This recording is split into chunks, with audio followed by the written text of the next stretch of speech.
Pada video pembelajaran kali ini, kita akan belajar mengenai edukasi konsumen.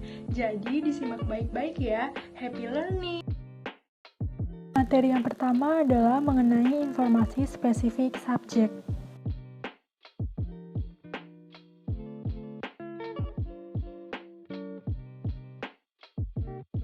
Pada tahun 70-an dan 80-an, kami belum berhasil mengedukasi konsumen kritis. Dalam mengedukasi konsumen kritis ini, kami mungkin tidak dapat memikat semua konsumen untuk sikap konsumsi yang berorientasi pada keberlanjutan.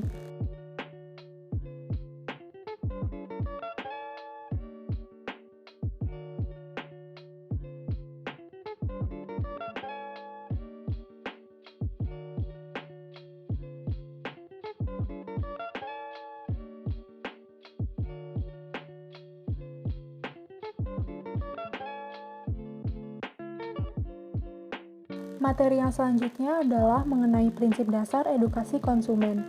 Yang A, konsumen di abad ke-21, masalah dan kebutuhan. Saat ini kita diminta untuk beralih dari cara konsumsi yang lama ke cara konsumsi yang berorientasi pada efektivitas yang berkelanjutan.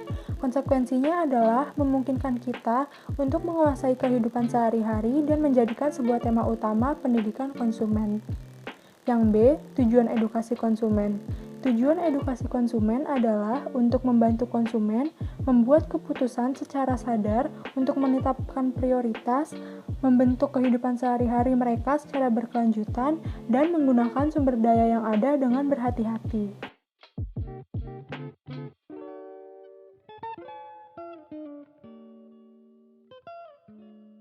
Selanjutnya adalah pendidikan konsumen yang sukses. Yang A, elemen pendidikan konsumen yang sukses. Pertama, lebih banyak pengetahuan, yaitu mempraktikkan hak dan tugas konsumen. Yang kedua, refleksi sikap, yaitu kesediaan untuk menerima tanggung jawab dan mempraktikkan kesadaran yang kritis. Dan yang terakhir, yaitu keterampilan yang ditingkatkan, yaitu kemampuan untuk menemukan informasi.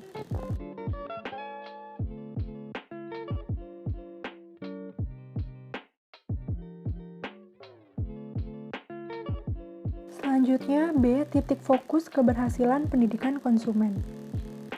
Yang pertama, efisiensi atau nilai ekonomi akan menimbulkan pertanyaan, apakah saya benar-benar membutuhkan produk ini?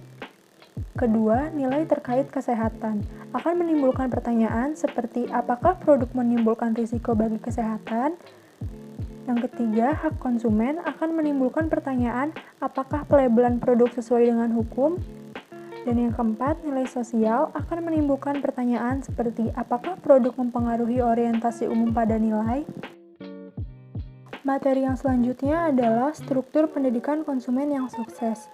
Pendidikan konsumen hanya berhasil jika kita berhasil dalam refleksi konsumen tentang ide dan nilai mereka sendiri dan integrasi pengetahuan mereka masing-masing ke dalam kehidupan sehari-hari. Struktur pendidikan konsumen terdiri dari dua, yaitu secara langsung dan tidak langsung. Secara langsung artinya topik konsumsi klasik disiapkan secara didaktik, misalnya mengetahui aturan pelabelan makanan dan belajar mengidentifikasi kode. Dan secara tidak langsung, contohnya topik yang berhubungan dengan konsumsi seperti bagaimana mengungkapkan keluhan konsumen. Selanjutnya adalah dari pengetahuan menjadi tindakan. Proses mengubah sikap secara sadar. Pertama, orientasi, yaitu verifikasi tingkat pengetahuan diri sendiri. Kedua, perencanaan, akan menimbulkan pertanyaan seperti perubahan mana yang akan masuk akal bagi diri saya sendiri dan metode mana yang cocok.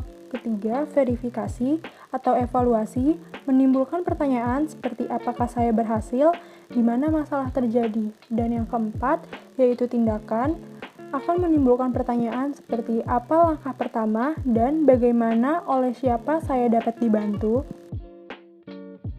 Materi yang ketiga adalah kesulitan pendidikan konsumen.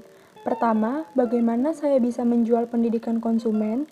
Pendidikan konsumen sebenarnya bukan bidang pendidikan yang banyak diminati. Tapi dari sudut pandang sosial, hal ini sangat penting karena akan banyak orang dewasa yang diajari tentang perlunya dan kegunaan keputusan konsumen yang berkelanjutan dan efisien. Kedua, Bagaimana kita bisa menggabungkan topik konsumen ke dalam pekerjaan kami dengan cara yang demikian berarti? Hampir tidak ada bidang kehidupan di mana kita juga tidak dihadapkan pada peran kita sebagai konsumen. Ini adalah peran permanen yang nyata, dan karena alasan ini, peran itu tidak ada topik yang tidak menyentuhnya. Ketiga, bagaimana kita dapat menghapus pendidikan dari informasi? Orang dewasa terkadang senang mengambil informasi daripada meminta pendidikan. Pendidikan membutuhkan partisipasi aktif sambil mengkonsumsi informasi, tidak selalu membutuhkan partisipasi intelektual atau emosional, atau konfrontasi dengan tanggung jawab kita sebagai konsumen. Selanjutnya, memasuki bab kedua, yaitu proses didaktik. Langkah-langkah didaktik dari pendidikan konsumen yang pertama orientasi, yaitu meliputi tingkat pengetahuan dan mencerminkan sikap sendiri. Yang kedua, perencanaan, yaitu kemungkinan perubahan dan informasi mana yang diperlukan.